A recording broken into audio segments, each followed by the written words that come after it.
You need to take it very serious. If you need security reinforcement, speak to your management. We will tell them.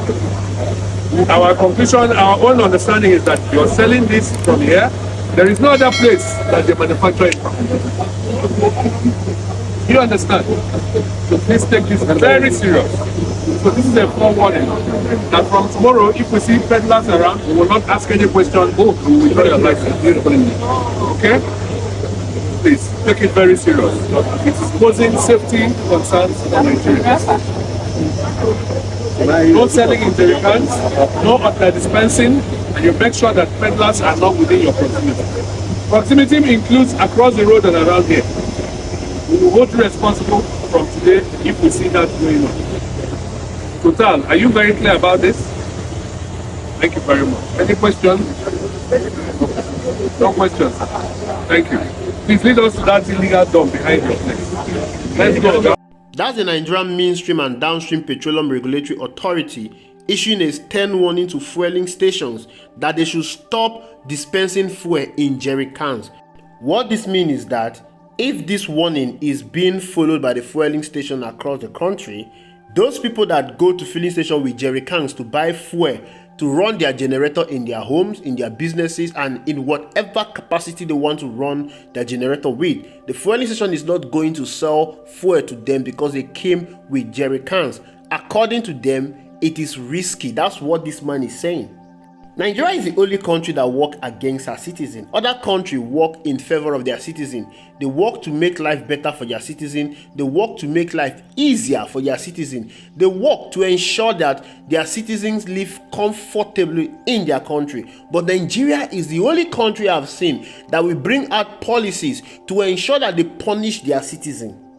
It's like the government of Nigeria is in battle with their citizens. They don't care about the feelings of their citizens. They don't care about the suffering the citizens are going through. All they want to do is to push out policies that are detrimental to the welfare of the people.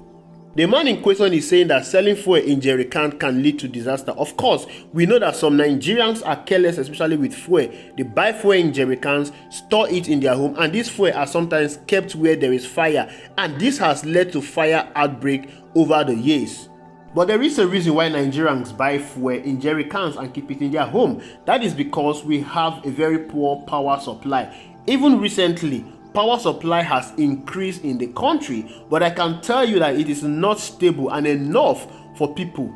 Even in the midst of this improved power supply, Nigerians still depend solely on generator to power their home and their businesses. This is the reason why they buy fuel in jerry cans. So why are you stopping the filling station from selling fuel to them? What exactly is the government trying to achieve with this move? Whatever disaster that they are claiming that is going to arise from selling fuel to jerry cans is not comparable to the disaster that we are experiencing in oil theft. It's not comparable to the disaster that we are experiencing in oil spillage. The whole of Ogoni is messed up, is deteriorated because of oil spillage. It is not because the people are buying fuel in jerry cans. Few years back, residents in Port Harcourt were complaining about black soot that has filled the airways. Like people were literally breathing in black substance. They would put in their hands in their nose and they would bring out black substance. This was not caused because the people were buying fuel in jerry cans. This was caused because they were doing oil bunkering in Port Harcourt. Why do the government always want to solve issues from the surface? If you don't want the people to buy fuel in jerrycan again, then you need to ensure that there is stable power supply. Come on, we are a country of over 60 plus years of independence, but we cannot boast of 24-hour supply. A country of 200 million persons, the biggest economy in Nigeria, but you cannot give your citizens stable power supply. Your citizens depend on generators to run their businesses, and even the fuel they are buying is expensive. So many businesses depend on generators to thrive. There are so many people that are working from home, they depend on generator to do their work. The government of Tinubu has shown beyond reasonable doubt that they don't think through their policies. They don't look at the pros and cons of every policies they dish out. They wake up from their bed one morning and they will issue a policy without looking at the adverse effects of these policies, without looking at the long-time effect of these policies. Tinubu government is experimented and try and error government. There is no policy that this government has dished that has been for the betterment of the people. They'll put in one policies, and when there is an after effect of it, when there is an outcry of these policies, they withdraw it. Petrol subsidy removal is a try and error policy. This is a policy that is affecting the life of Nigerians. Many Nigerians are dying in their numbers because of the effects of these policies. The government did not think it through.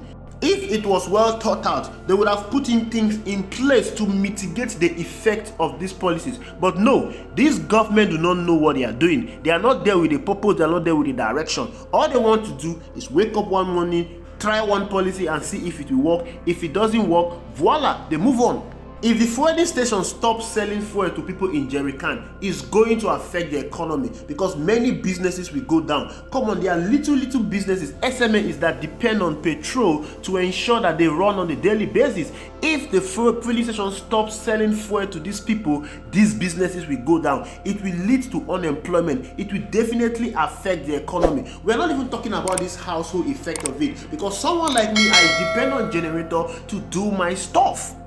If you want filling station to stop selling fuel to people in Jerrycan, then the government should start by doing something. Stop the importation of generators. The people that are importing these generators, they are the people that are making this filling station to keep selling fuel to people in Jerrycan. Stop the importation of generators. First of all, when you stop it, then you need to ensure that you subsidize solar energy. Subsidize solar energy because mounting solar energy in homes are very expensive. People should be able to access this solar energy at a cheaper price, so they will stop patronizing these filling stations. While you are also subsidizing solar energy, the most important of it is to ensure that there is stable power supply.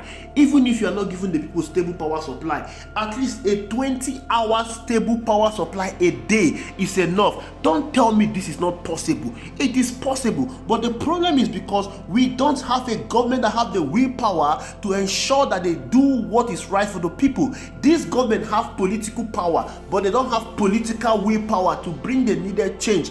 Tell me why a country like Nigeria cannot afford to have a 24-hour power supply. The problem is corruption. That man that is giving that directive to fueling station not to sell fuel to people in Jerrycan, he is doing this because he's cut off from reality. I am sure before he got to that position, he was buying fuel in Jerrycans to power his generator. But now he is in a position where he can no longer buy fuel in Jerrycans again. Maybe he has power supply in his own 24 hours power supply. Maybe he has generator that run on diesel. And of course, maybe he has solar energy. Of course, he has the access to it because he has the money to it. But while making this policy, he's not putting into consideration Nigerians out there, millions of Nigerians out there that depend solely on generator to power their home, to power their businesses. He's not thinking about them. This is the life of an average Nigerian politician. This is the life of an average Nigerian that is in the position of power to effect change to the people. They are cut off from the people. They are cut off from reality. These people live in an alternate world. In the Nigeria where they are living, there is 24/7 power supply, there is security, there is food supply in abundance. That is the reason why they could wake up one day, make policies that will be at the adverse detriment to the people because it does not affect them. Because if this policy is affecting them, they will not make it. It is high time we rose up against these people. These people are our enemies. We are not our own enemies. All these people that are going around throwing tribalism all over the social media, I think it's high time you need to stop all these things. We need to come together to ensure that we work as Nigerians to give ourselves the needed development that we need in this country, because the politicians we have today, they don't care about us. The reason why they are doing all this thing and they are going scot-free with it is because you are out there defending every of their policies. Now look at the policies they brought forth so far. It's going to affect the Labour Party supporters, PDP supporters, and including the APC supporters. Not only the APC supporters, but the Bola Ahmed Tinubu supporters, because, and I can assure you that there are many Tinubu supporters that depend on fuel to run their businesses. So what are you going to do? The policies affecting you because you are supporting a government that does not have direction, a government that is visionless, a government that doesn't care about you. Thank you for watching. I will see you in the next video.